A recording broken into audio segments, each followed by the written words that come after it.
കൊച്ചെറുക്കനെ ഒരാഗ്രഹം പറഞ്ഞു. ആൾക്കൊരു സാൻഡ്വിച്ച് വേണം. പക്ഷേ ആൾക്ക് വെജിറ്റബിൾസിൻ്റെയും ചീസിൻ്റെയും ടേസ്റ്റ് അത്ര ഇഷ്ടമില്ല കേട്ടോ. അപ്പോൾ പിന്നെ എന്താ ചെയ്യുക?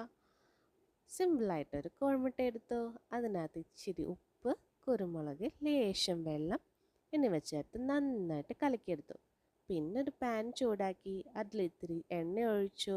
നമ്മൾ ഈ കോഴിമുട്ട അങ്ങ് പൊരിച്ചെടുത്തു. പിന്നെ നമ്മളൊരു ബ്രെഡ് എടുക്കുന്നു. അതിനകത്തേക്ക് പൊരിച്ച മുട്ട നാലാക്കി മടക്കി വെക്കുന്നു. മേലെ ഒരു ബ്രെഡും കൂടെ വെച്ച് കവർ ചെയ്തു. പിന്നെ പാൻ വളരെ ചെറിയ ചൂടിലിട്ടിട്ട് 2-3 മിനിറ്റ് ചൂടാക്കി രണ്ട് സൈഡും നന്നായിട്ട് മുരിച്ചെടുത്തു. അങ്ങനെ നമ്മുടെ ബ്രെഡ് സാൻഡ്വിച്ച് റെഡി ആയല്ലോ. കൊച്ചെറുക്കന് വളരെ ഇഷ്ടമായി കേട്ടോ. എല്ലാവരും ട്രൈ ചെയ്ത് നോക്കൂ.